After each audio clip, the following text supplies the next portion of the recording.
Good afternoon. Good afternoon, everyone, and welcome to our webinar.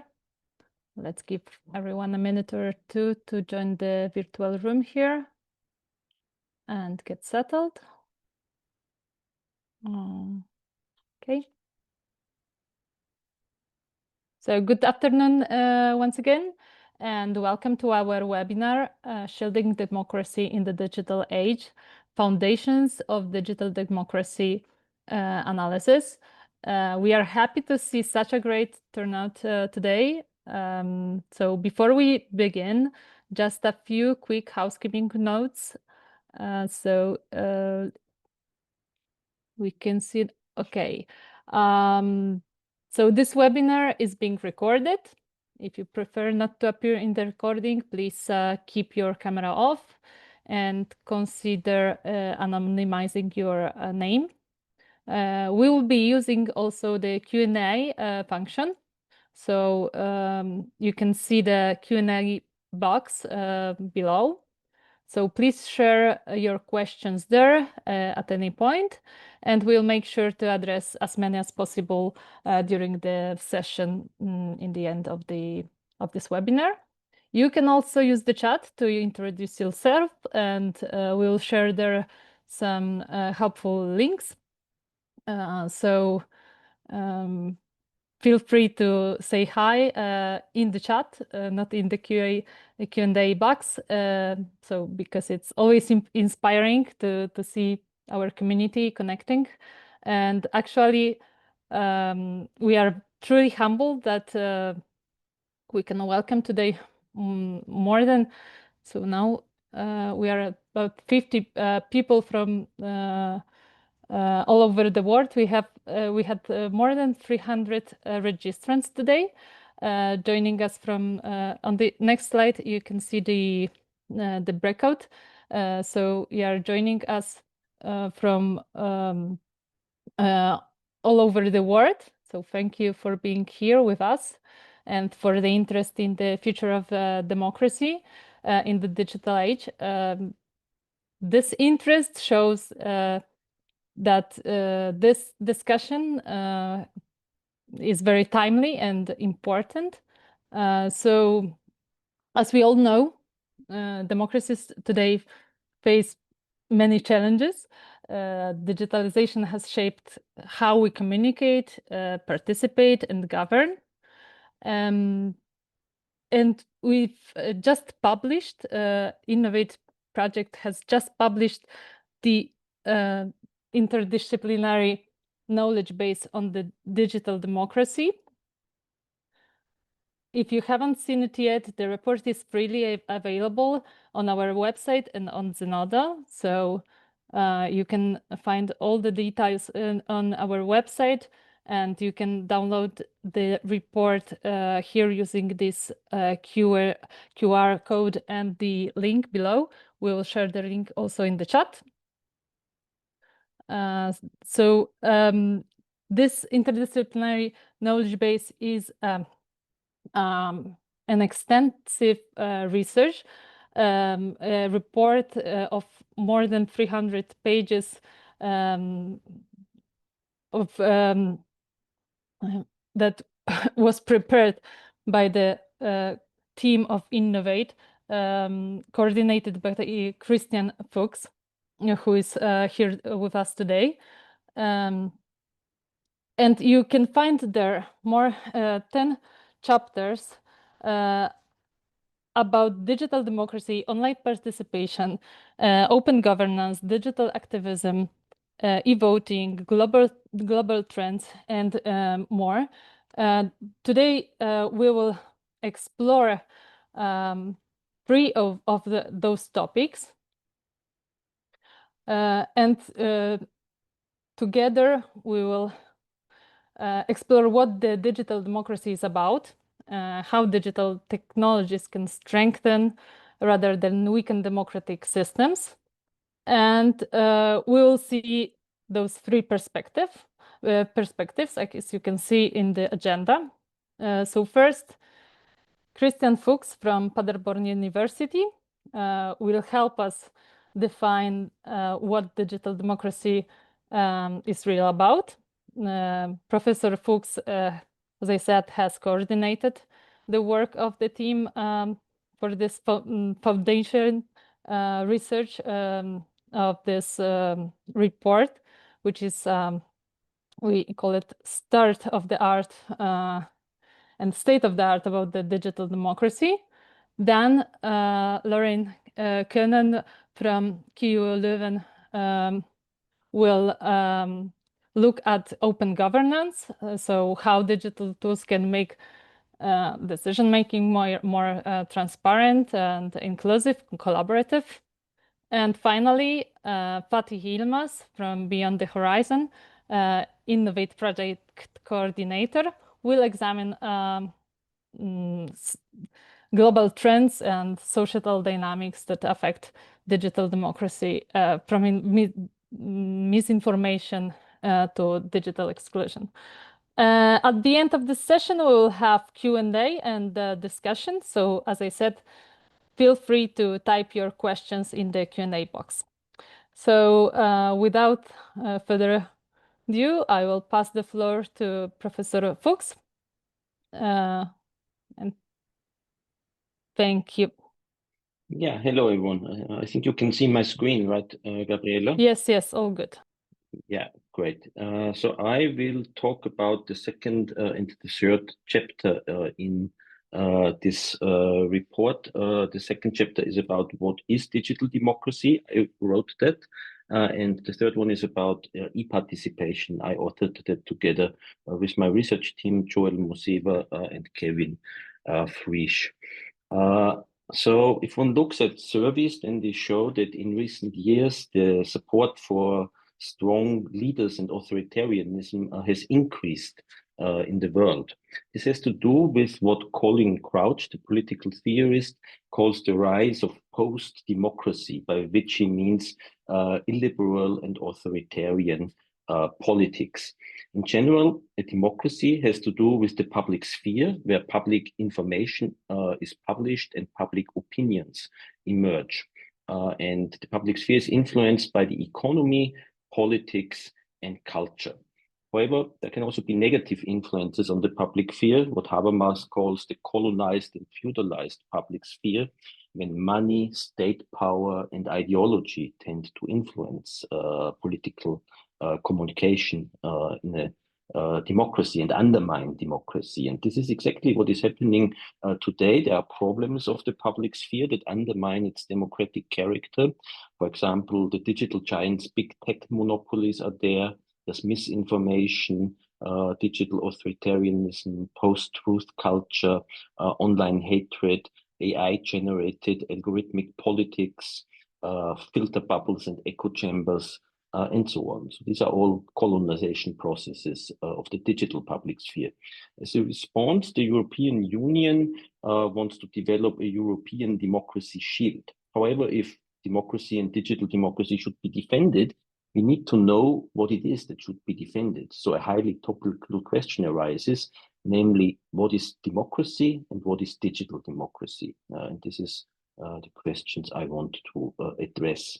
Starting point in the second chapter in the book was an understanding of democracy, and it is based on an understanding of society. So in society, we both have social structure and structures and human agents. And in terms of the political system, we have individuals, citizens, and we have political groups. These are the actors. And then we have political decisions and rules. These are the political structures. And we have social systems, the institutionalized political system, including government and parliament and so on, the public sphere where political communication takes place, and then also various social systems in society. So when we talk about politics, we have political subjects, institutions, structures, and processes. And when we look at understandings of democracy, we can frame them exactly in terms of these dimensions of subjects, institutions, structures, and processes. And what I did then is that I looked at a number of influential definitions of democracy. I can only mention one here because the chapter 2 and 3 together is over 100 pages. So if if you're interested in some of what I say, you can look it up in the report.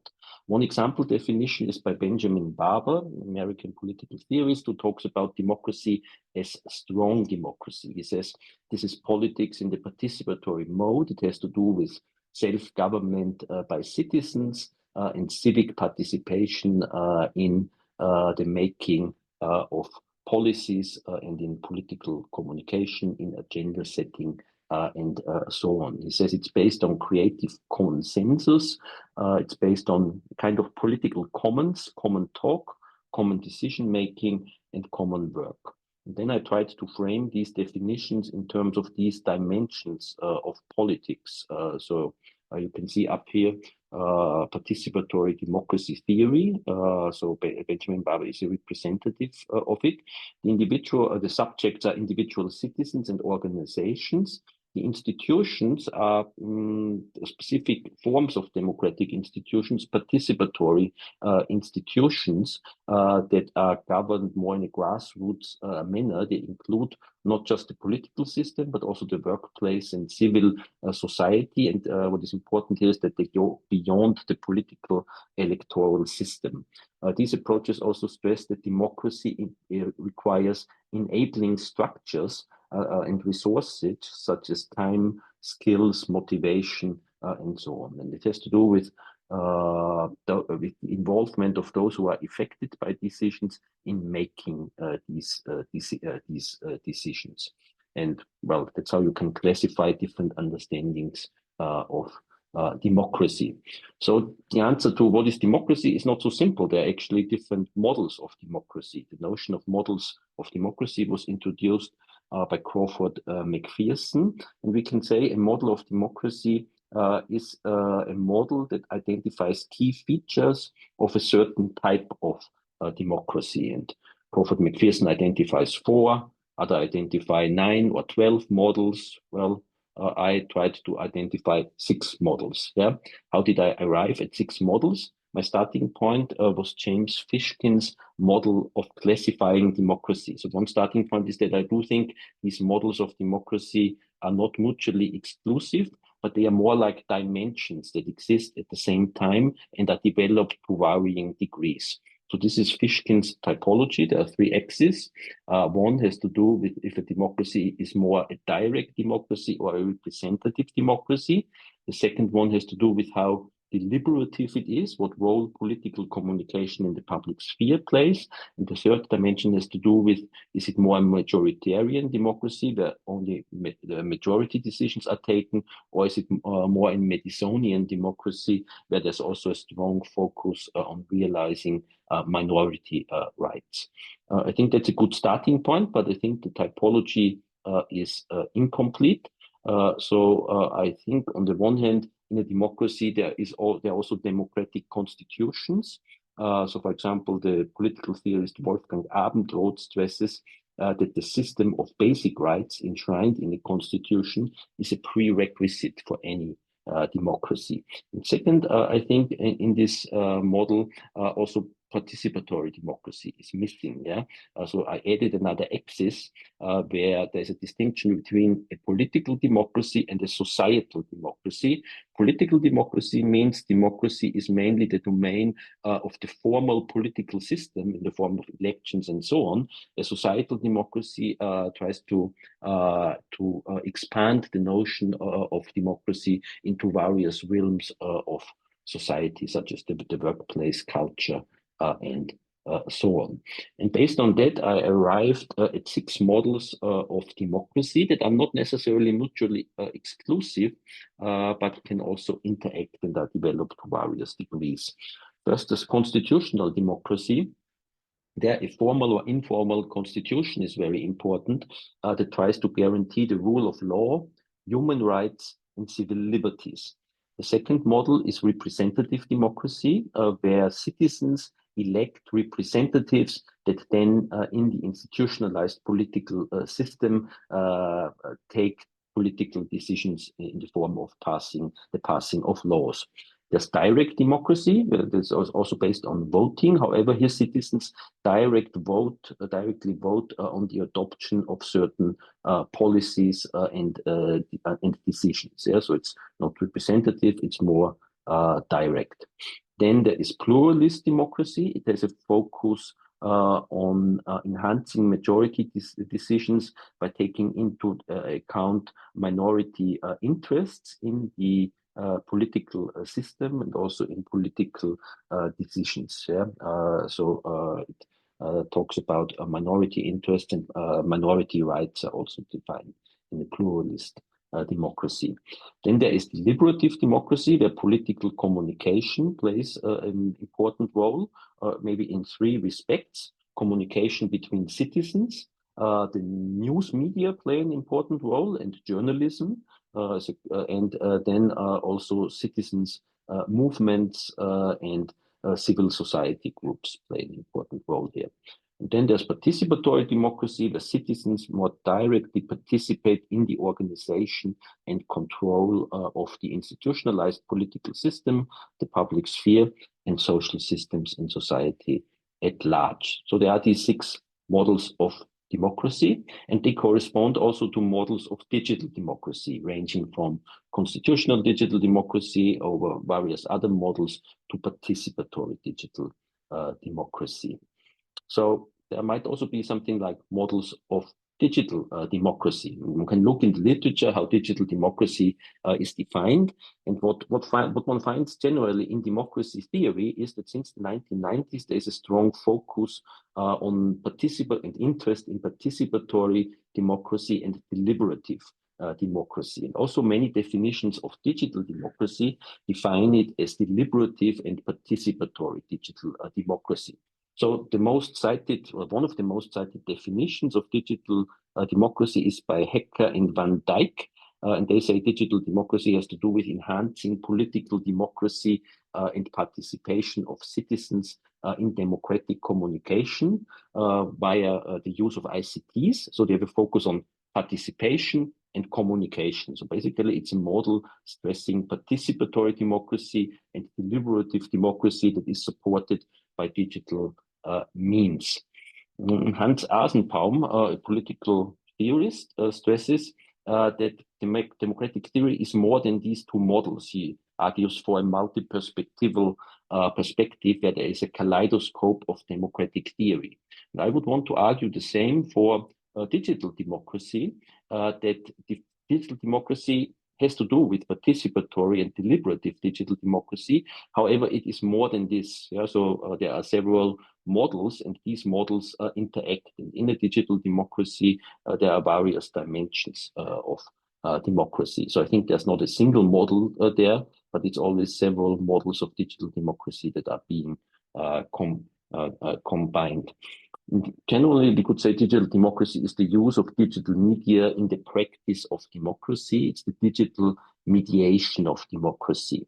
However, there are certain features. I'm referring to a model by the philosopher of information Wolfgang Hofkirchner, who understands the information process as consisting of 3 interacting processes of cognition, communication, and cooperation. In terms of politics or democracy, I have renamed them. I think there is political information, political communication, and political cooperation or co-production going on in a democracy when we consider it from a semiotic or informational perspective. And then when politics becomes digital, network digital media such as the internet have 2 key features. On the one hand, there is the convergence of social role and processes within one medium. And on the other hand, there is so-called prosumption. Users become consumers of information, become producers of information. So what does this mean for how digital democracy looks like? On the one hand, information changes. There's also user-generated content. Also citizens and all sorts of organizations can produce political content.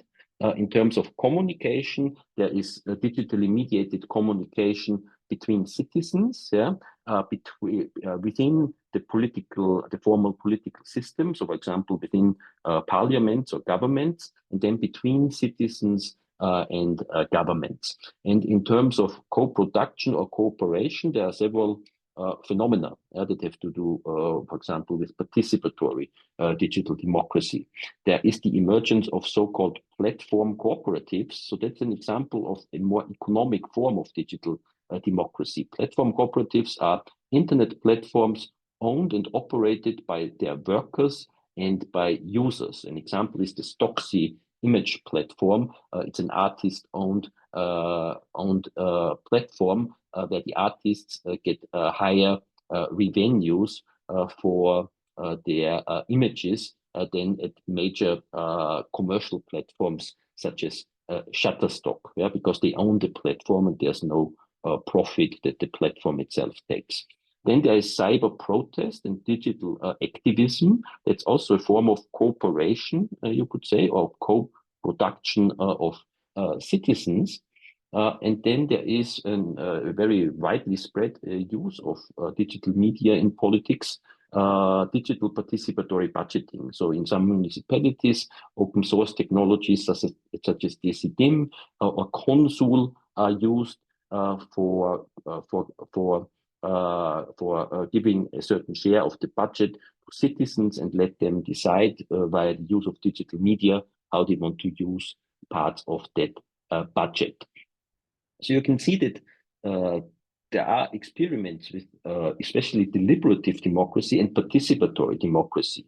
However, there's also a dark side of it, because participation and deliberation and political communication are not necessarily political progressive. So there is also a kind of participatory and deliberative authoritarianism that has emerged. So, for example, there are alt-right platforms that have exactly adopted this language of deliberation and participation.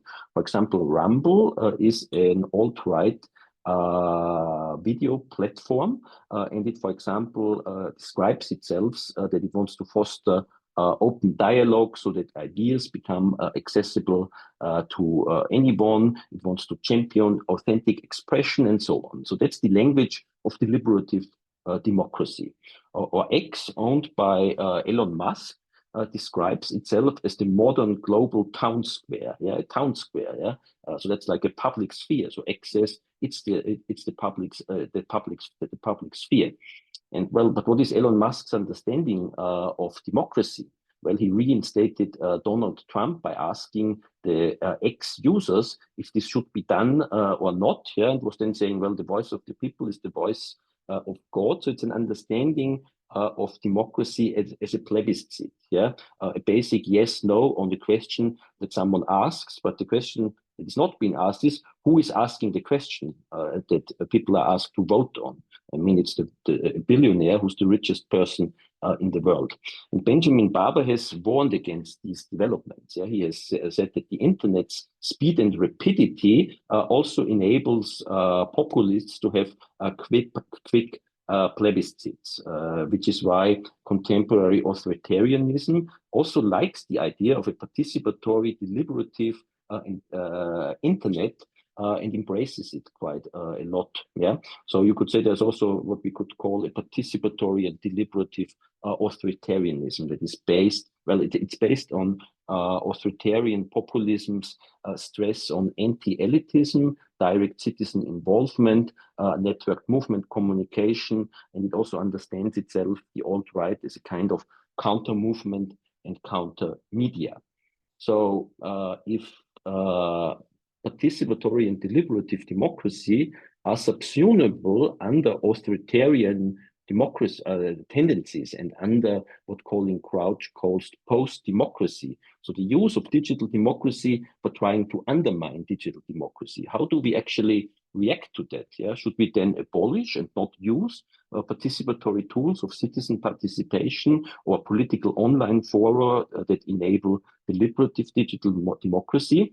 I think this would be the wrong conclusion. I do think that we should practice forms of electronic participation, for example, at the municipal level, such as participatory budgeting.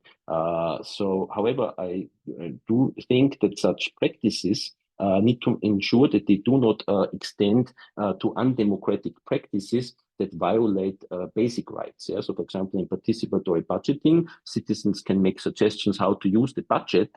However, they should not. The suggestions should not be allowed that undermine basic rights and human rights. So, what I'm arguing for is, like Jürgen Habermas in his book that he wrote in the 1990s, Between Facts and Norms, he was arguing for combining deliberative democracy and constitutional democracy. Yeah? And what my ideal model of in a normative way of digital democracy is that I do think that digital media are especially suited for fostering participation and deliberation, communication and cooperation on the internet.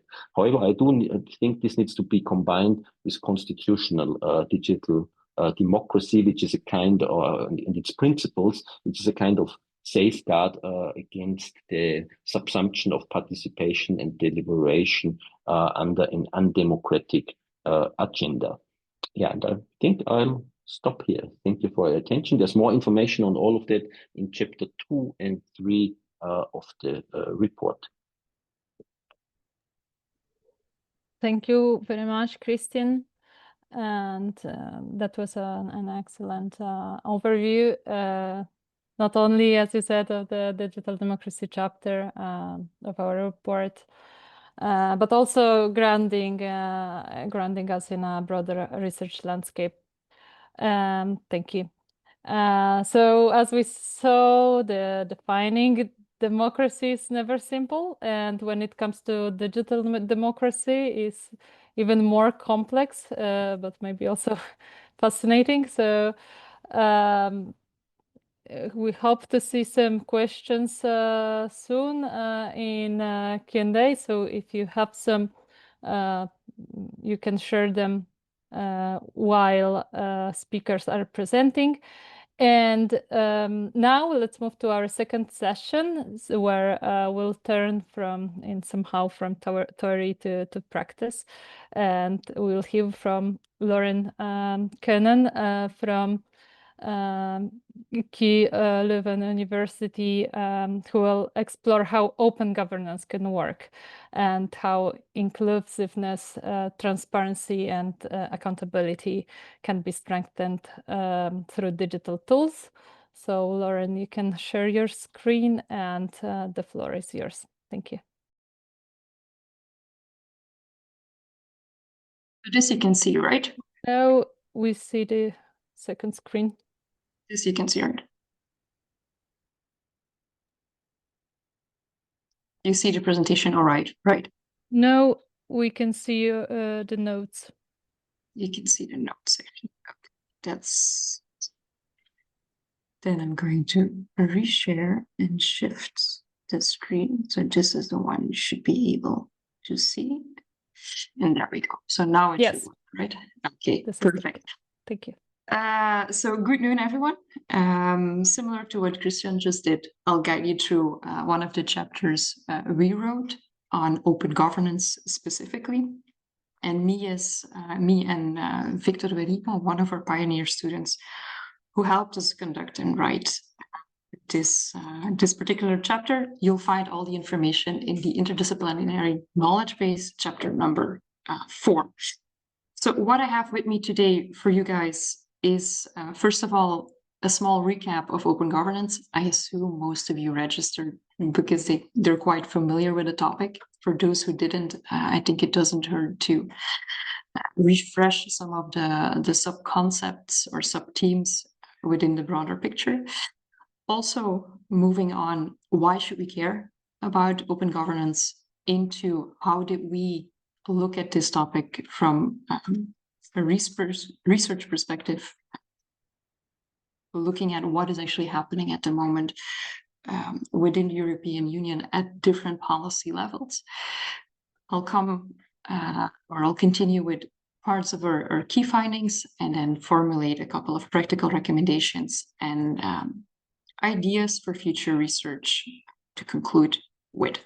But first things first. So what is open governance? I think the easiest way to describe it is by pointing out its core ambition, which is to open up policymaking and service delivery to non-state actors. Generally, we look in the direction of citizens, but of course it can also be businesses. Think of small tech startups, academics. I assume there are multiple in this panel talk as well.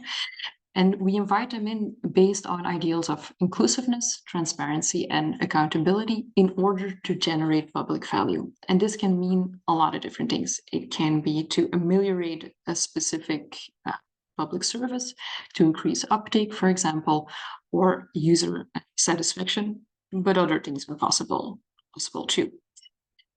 If I have to put it visually, it will look something like this. And now I'm going to try and see whether my laser pen works. I think it does. Yes. So basically, it's about participation, transparency, accountability, but also collaboration with other actors that are not citizens.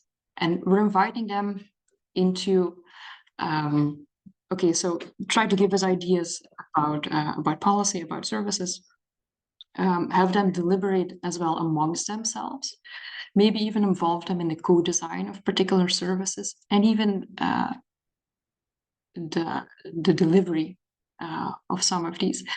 But you'll notice immediately that probably not all citizens possess the same skills, knowledge, or maybe even competence to do so.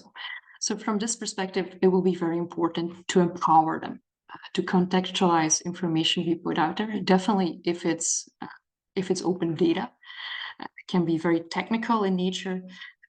So supporting measures will be very important, not only for citizens, but you'll notice for some of our co-workers as well. So we have to really train them in interacting with these citizens, but also dealing with the input they're getting and monitoring these processes along the way, both interim as well as in the end. Are we actually on track of getting to the objectives we envisioned beforehand, realizing specific output and outcomes?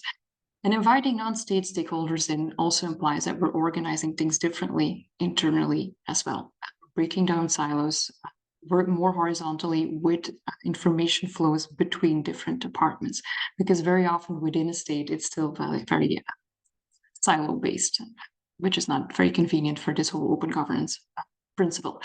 Of course, all of this happens within a specific context, and specific rules, regulations might apply, but you might also be using a particular technology that might limit the possibilities of, for example, because features are lacking to support citizens in the effective use of open governance.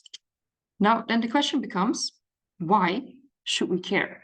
Well, I don't know about or all the countries the panelists here are from, but I feel definitely looking from a Belgian perspective, public resources are increasingly scarce, and budget discussions are also increasingly difficult. So governments are under constant pressure to do more with less. And from that perspective, of course, it's very interesting if you can invite citizens' ideas, expertise, but also academic expertise, ideas, business expertise, ideas, and it's more resources you can use to deal with, for example, complex challenges, which we are experiencing increasingly, like climate change, geopolitical conflict. And of course, the more eyes you have, the more you can see, the more brains you have, the more innovative your solution can be. So from that perspective, it's very interesting. A third point that's often mentioned is that open governance is sometimes seen as this antidote to declining trust in public institutions, on the one hand, plus the rise in political extremes. However, I feel that the research base at this point is still rather inconclusive. What we do know, however, is that when it's organized in a wrong way, then it can really lower trust as well. So from that perspective, it's very interesting to look at what is already happening at a European level, what are challenges they are facing and how to deal with these challenges, to organize it in such a way that we're not risking inflicting damage on the fragile trust that might be there. So this leads us to a couple of our research questions. At what levels is it occurring? In what domains is it most often used? Who participates? How? And through which type of tools? What are the challenges organizers incur? How can they be addressed? What are potential outputs and outcomes? We looked into this in a twofold kind of way. So basically looking at the academic evidence of well-documented cases on the one hand, and then a couple of use cases we selected or convenience sampled from participating, looking into who was participating, what were the challenges, all these kind of things. For a complete overview of the methodology, I gladly refer you to the document. We did the coding of all the documents we assembled in a similar and structured way. So looking into all these different bullet points first, and then in a second iteration, delving deeper and trying to find underlying structures. And some of the main findings I'll present here.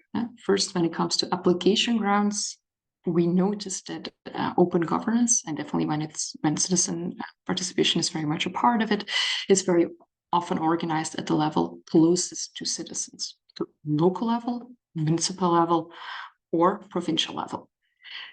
Very often dealing also with topics that had to do with urbanism, urban planning, development, redevelopment, or repurposing.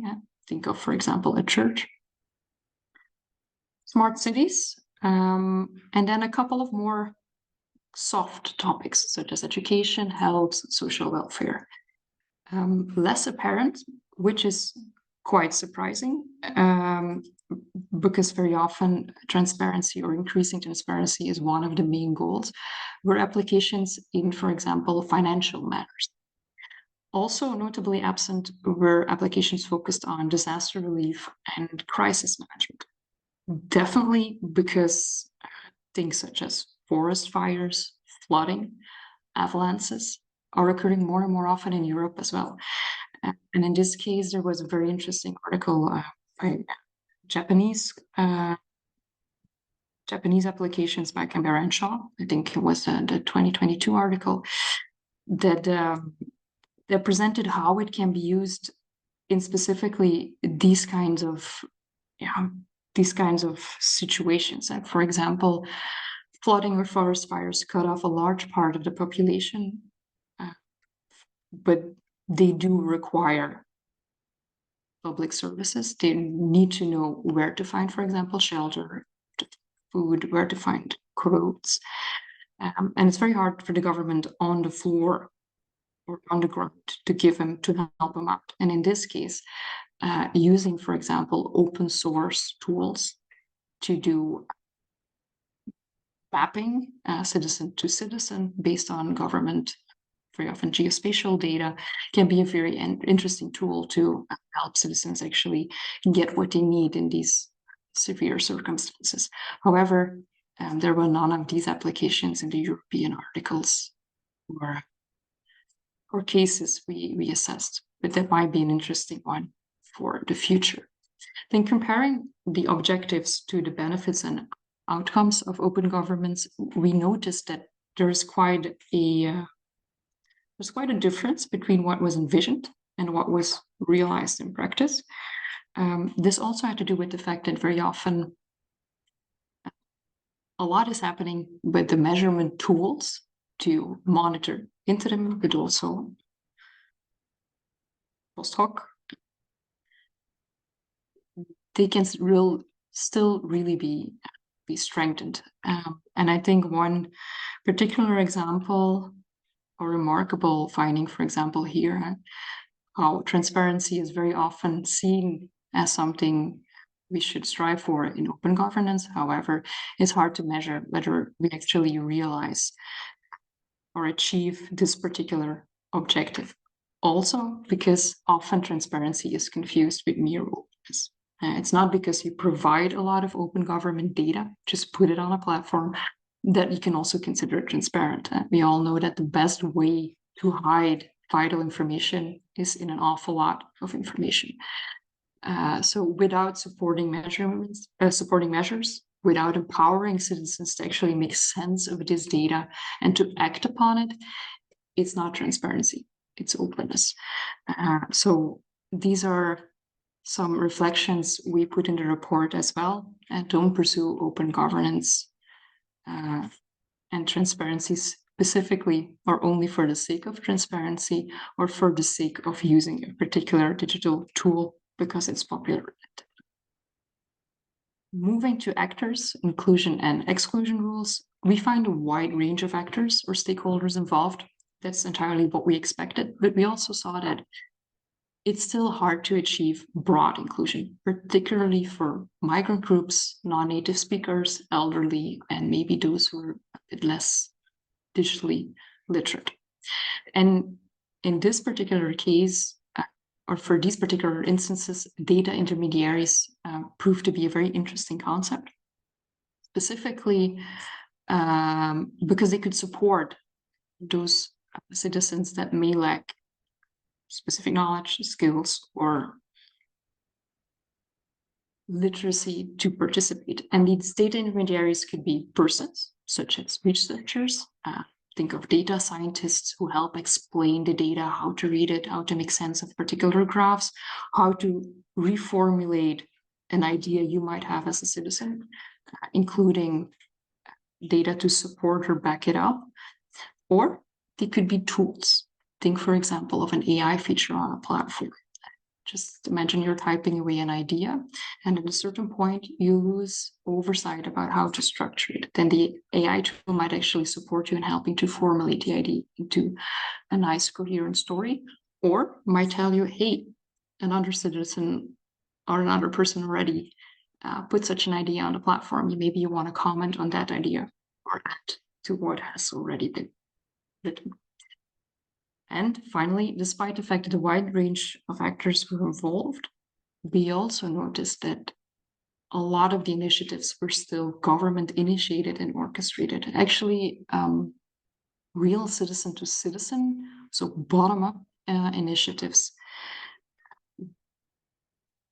I don't think we had a single one in the sample. So why are they not there?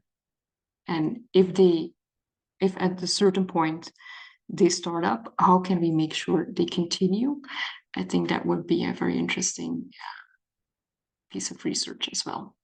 Building blocks, activation methods. So simply the question, what were citizens allowed to do when they were allowed to participate? Very often ideation and commenting on other citizens' ideas or ideas the government already put out there.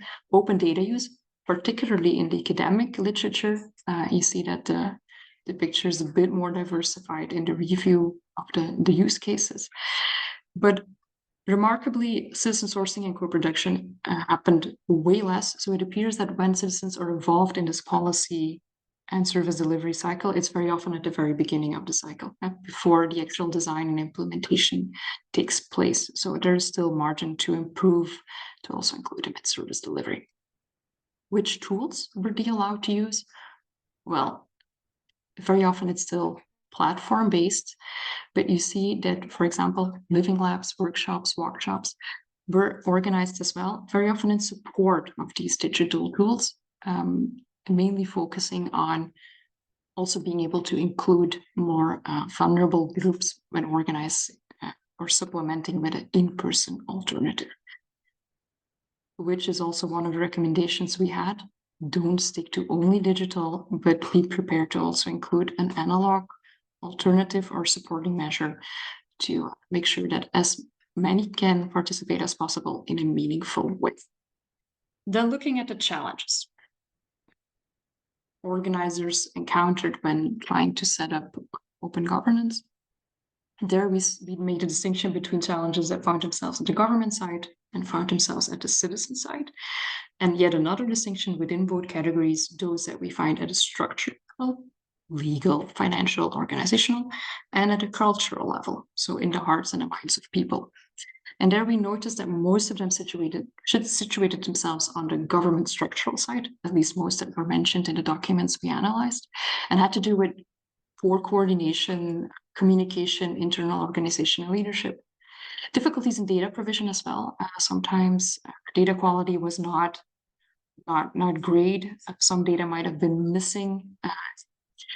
Technological tools were not always easy to use, nor from a citizen perspective, nor from an internal co-worker perspective. Scarce financial means was oftentimes mentioned as well as insufficient human capacity, meaning that people lack time to really work on these projects or skills to adapt to the new requirements. On the citizen side, I think a very interesting one was within the category of structural barriers, the lack of awareness.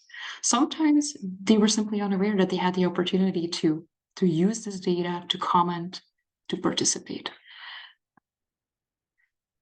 Yeah. And then looking at the coping strategy, so how to deal with all these challenges. I'm not going to delve into much detail. If you want more information on each of these points, it's well documented in the chapter. But basically, we made a distinction between coping strategies oriented towards the internal actors, procedures and relations, the non-state actors, so mainly directed at citizens, and then a couple directed at the technology we used. And based on those, we had a couple of practical recommendations for public officials, so to hold realistic expectations. For example, if you put open government data on a platform, citizens won't come out of sheer motivation for an excitement about open data. You really need to show them that there's something in it for them as well. And that when they give ideas, they're actually picked up. So showcase good examples. Also formally clear objectives that focus on the co-creation of public value instead of transparency for the mere sake of transparency, or going digital for the mere sake of having now this cool digital tool you want to use. Translate the objectives into detailed yet inspiring action plans. Acknowledge, communicate, and showcase what can be done with open government, what it leads to, what are interesting artifacts. Empower citizens, empower colleagues, and design adequate systems to monitor open governance progress. Which brings me to the last slide, since some of you have an academic background and might be interested in future research ideas. There are some underexplored European regions. I assume that open governance or specific principles within this whole open governance idea are happening there as well. Yet there is still some research lacking on these countries. So it might be interesting to look at. Also look at bottom-up initiatives, citizen-led or citizen-to-citizen, particularly when it comes to disaster relief and crisis management, because they will only become more important in the future within Europe as well.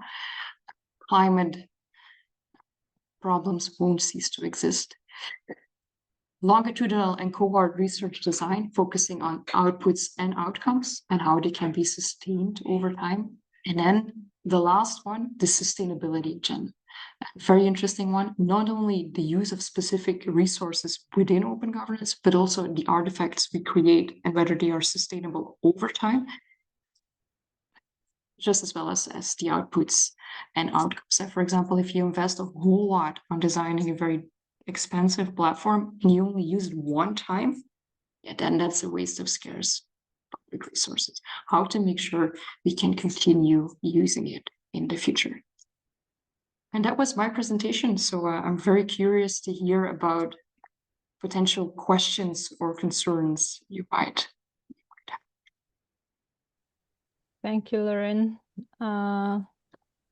We just so how citizens and other actors can be invited into the process through those 3 key layers: participation, transparency, and collaboration, and how data intermediaries can play a role in this process, but also some practical recommendations we gathered from public officials. Thank you once again. And maybe it's worth to mention also that within the Innovate project, we've adopted the Living Lab methodology to co-design our digital democracy tools. together with users and the stakeholders. So in fact, we'll be holding our third Living Lab session at the end of this month. And this one will take place online. So you can see some details about the methodology on our website. And now we will hear from Fatih Yilmaz, Innovate Project Coordinator from Beyond the Horizon. So Fatih will take us further into the social developments shaping digital democracy and global trends.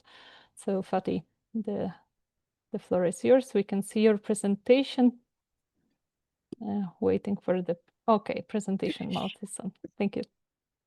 Okay, thank you, Gabriela. Good afternoon, everyone. So I will try to focus on the challenges in digital democracy and specifically on foreign interferences. So this chapter was written by me and my colleague, Derek Metavier. So in my presentation, I will focus on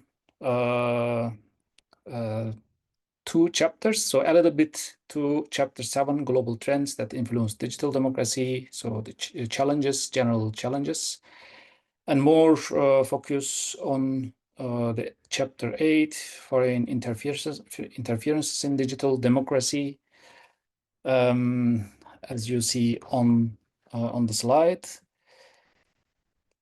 Starting from the challenges of digital democracy defined in Chapter 7 in the global trends.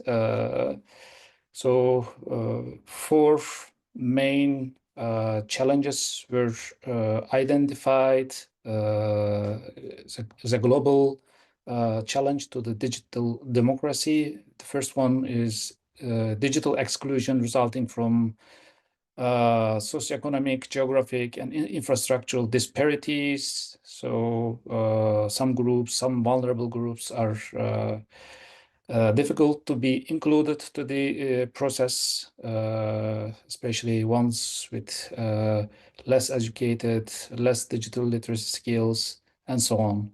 Second one is misinformation, increasing level of misinformation and also foreign interference, which undermines our information integrity and then informed decision-making of our society, our citizens, and also civic trust.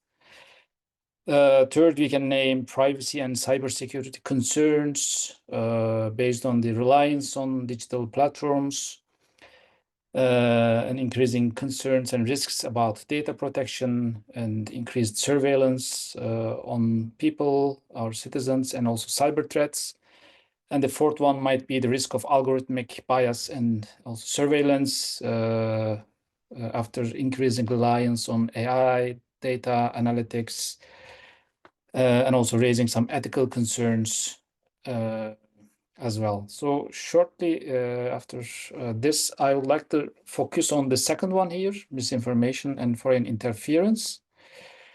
In our chapter, we aimed to understand the foreign interference and also analyze it better, how it impacts our digital democratic processes.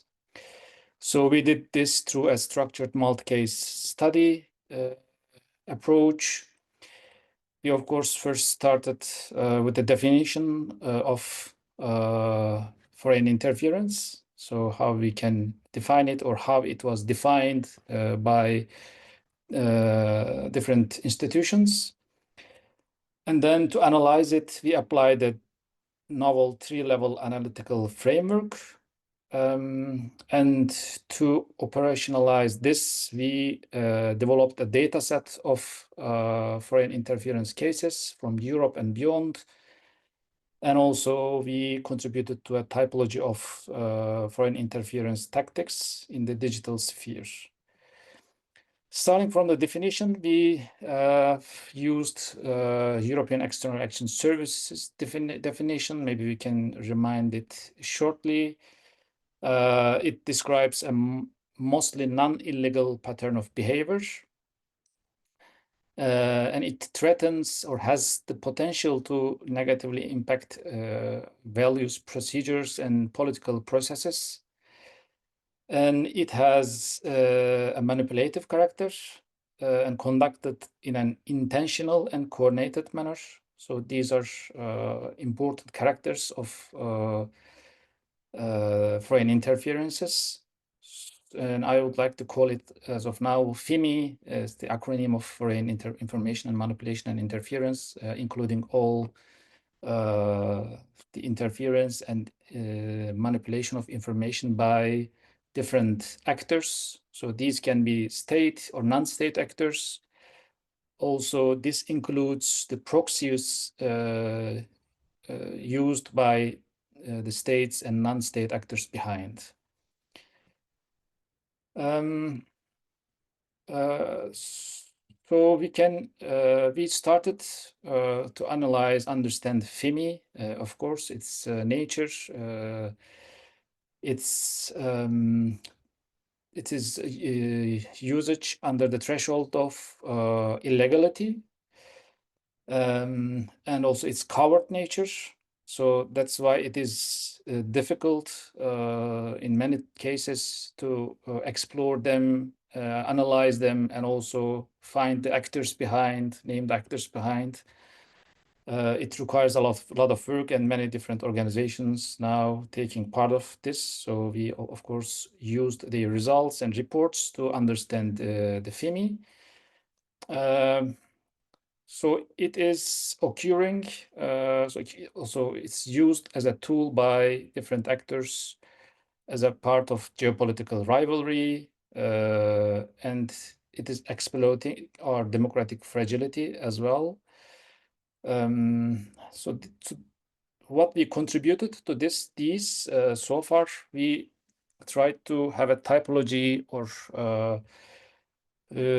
clustering of these FIMI activities from looking from the lens of manipulation, 3 vectors of manipulation, which are technology, culture, and human behavior. And then we came up with 4 main tactical clusters. Here you can see 4 clusters on the left side. The first one is the digital disinformation and manipulated content, which focuses on the content itself. So the digital content, the fabricated content or distorted, changed content, usage of these in the actions. So we put everything about the content change under this cluster.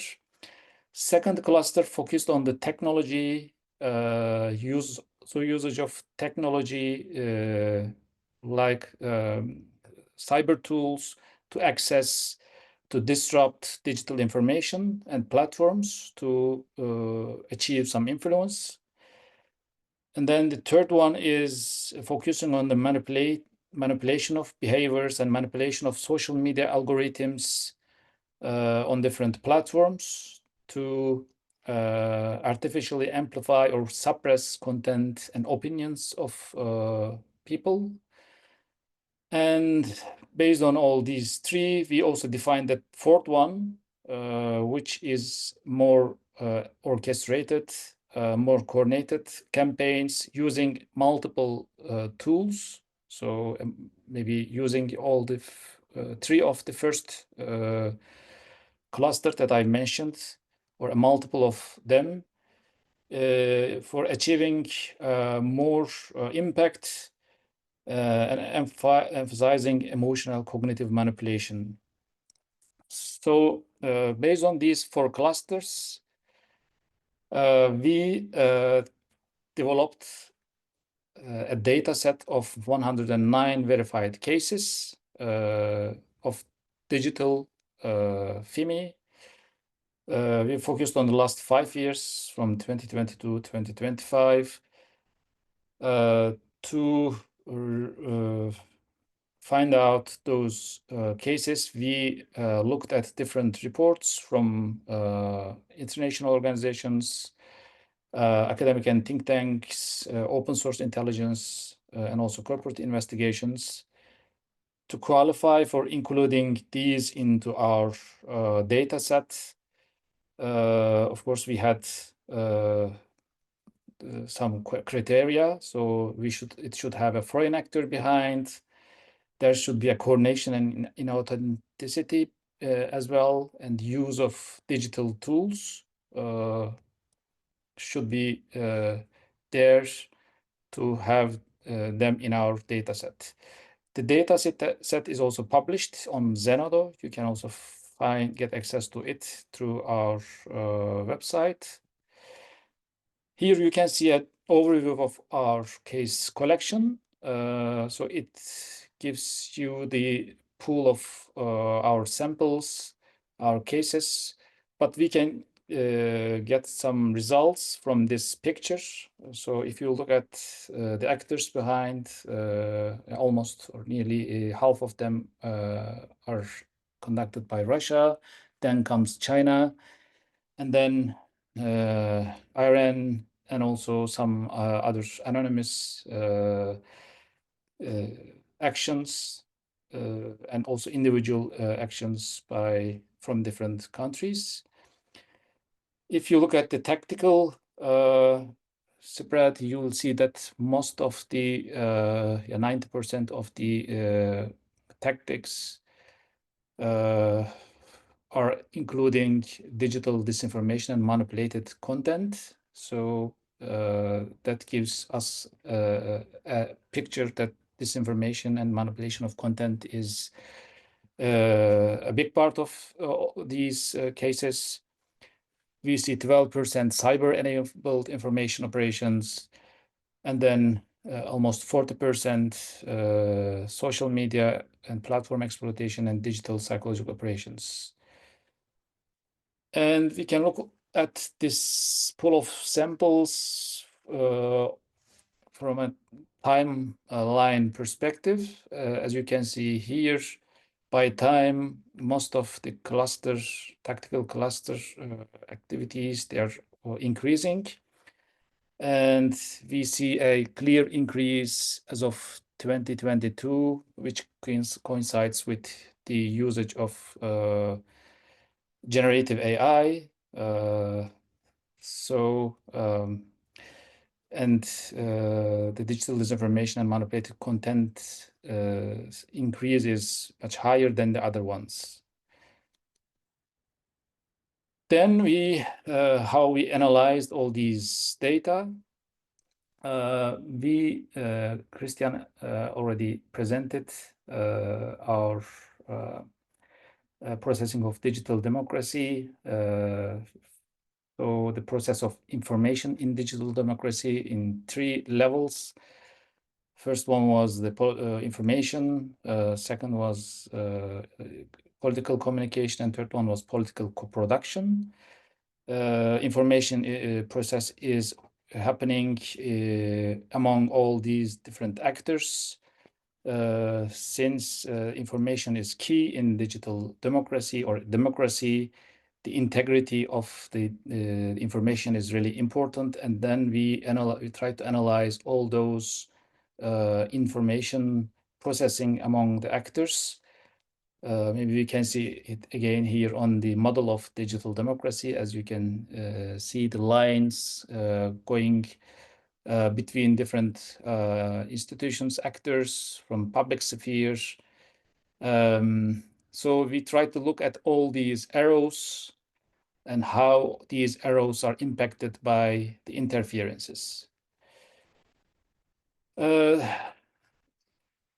We disseminated all those cases among 3 different levels of information process, and also by FIMI tactical clusters. So this gives us a picture. We see that most of the cases are happening on the information domain on the left-hand side. And if you look at the upper part, we see that disinformation as a tactic is happening most in all three levels. So this can be the reason of using generative AI, or it's more easy to generate disinformation, fake content by different actors. The other ones, cyber operations, maybe platform exploitations, and psychological operations, they require more expertise, more coordination, of course. So we need to be more careful about the information level and also the disinformation activities. So we then analyzed each level and each cluster. So how each cluster on the upper part has had an impact on each level. So I will go through this quickly, like starting from the left side, how digital disinformation and manipulated content impacted information process.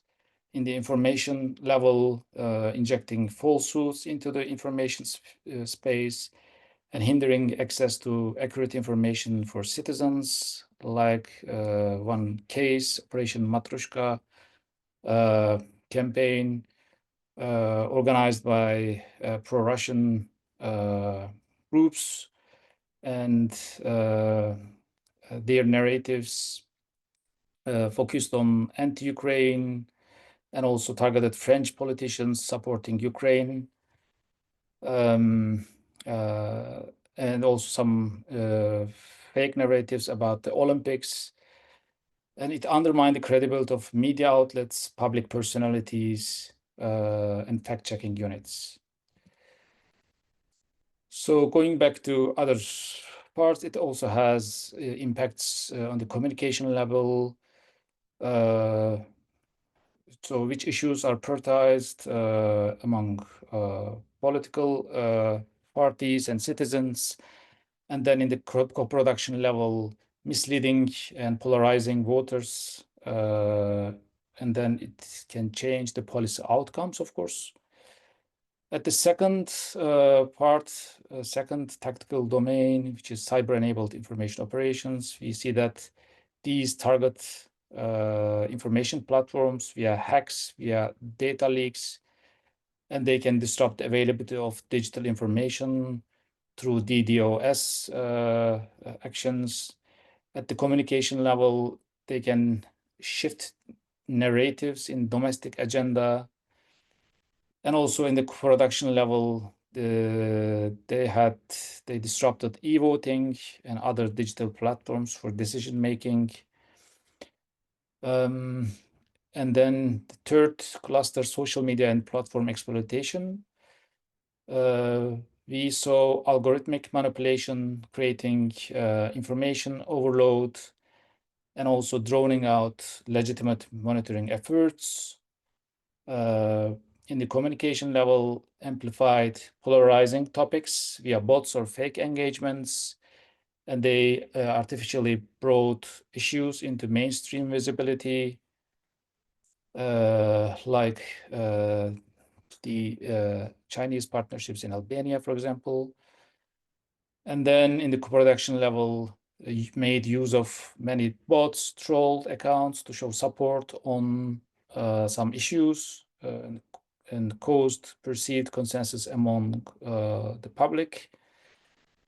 And lastly, we have the digital psychological operations, polarizing online discussions at the information level, promoting narratives and sensitive issues in the communication level, and also broad use of fear and identity-driven messages at the co-production level. Maybe an example might be the doppelganger operations in the last Polish presidential elections. A doppelganger network, disseminated hundreds of posts on social media platforms to interfere with electoral processes, and used many articles from 13 different Polish publications, and it generated more than 1 million of views and hundreds of thousands shares, and many shares were believed to be from inauthentic accounts. So all these had a big impact on our information integrity, information processes, and then digital democracy. We see also different countermeasures at different levels. I can give some examples from the EU level, like the European Democracy Action Plan, setting the foundation for protecting democratic processes. And then also the rapid alert system upgraded to support faster information exchange between member states. And it was also particularly used before the European elections. At the national level, the government established Viginum, a national agency responsible for monitoring and analyzing foreign digital interference and directly reporting this to the Prime Minister, and conducting regular threat assessments. In Germany, we see the Federal Office for Information Security. So they led pre-election cybersecurity preparedness through election protection strategy. At the local level, we see again in France, Viginum has partnered with different large municipalities to share early warnings and pre-election threat briefings. And in Italy, in cities like Milan and Rome, many DDoS attacks were experienced. And in response, some municipal departments have implemented enhanced traffic filtering, authentication, and anomaly detection processes. These can be examples from countermeasures.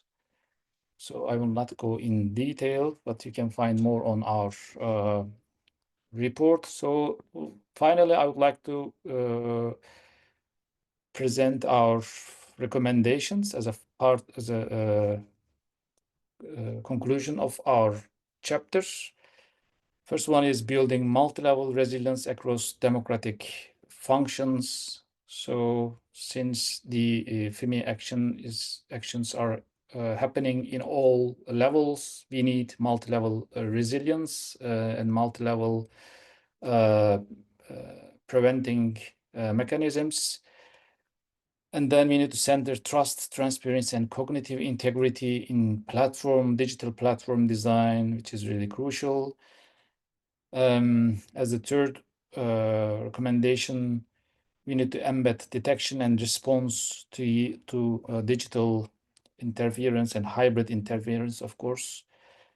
And we need to design for deliberation, not just expression. So then this decreases the risk of interference or risk of lack of information integrity. And then most of the actions are happening at the local level. We need to strengthen local level defenses as democratic front lines. So this concludes my presentation. So thank you for listening. Thank you very much. Thank you very much, Fatih. So now we will open our Q&A session. Maybe I'll start with the first question from the Q&A box, but of course you can ask a question directly, so feel free to raise your hand and we will be happy to give you the floor. However, please keep your question brief as we are approaching the end of the session and we are running out of time. So the first question from Yuka, not sure, maybe for Christian, regarding the so-called citizen platforms such as Decidim, you mentioned participatory budgeting and general deliberation. but have these platforms been used for actual political decision making in Europe? Not sure whether. Yes, they have been used. So Decidim emerged in the Barcelona municipality, and it's a free and open source software. And in Barcelona, it has been used very successfully, giving a significant amount of budget to citizens for suggesting projects and realizing these projects. Yeah. So it's used there regularly. Yeah.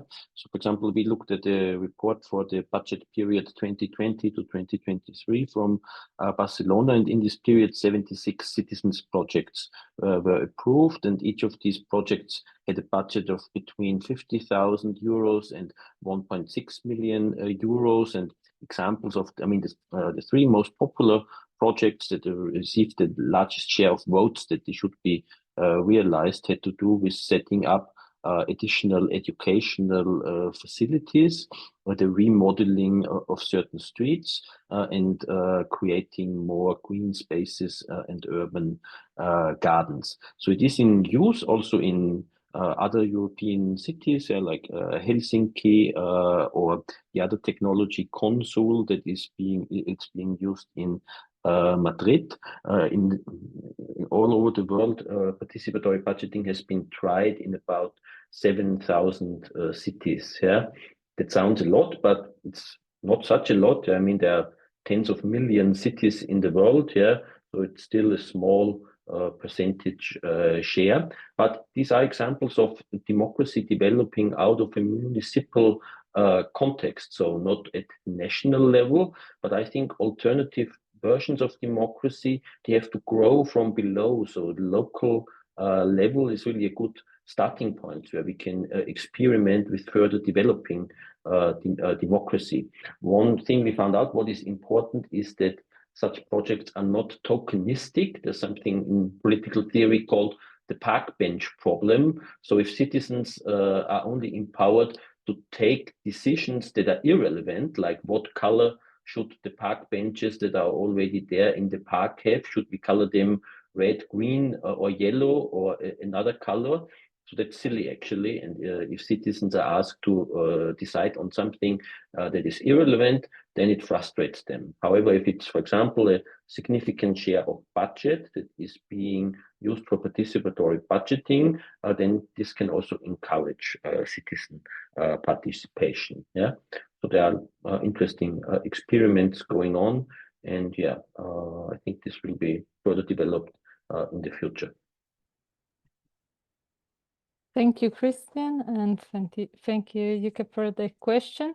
Actually, I believe we are running out of time.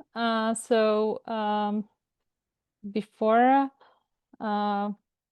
you go, thank you for being here with us today. And I'd like to remind you that you can find additional materials on our website, including posters with visual summaries based on the interdisciplinary knowledge base on digital democracy report that we've presented today.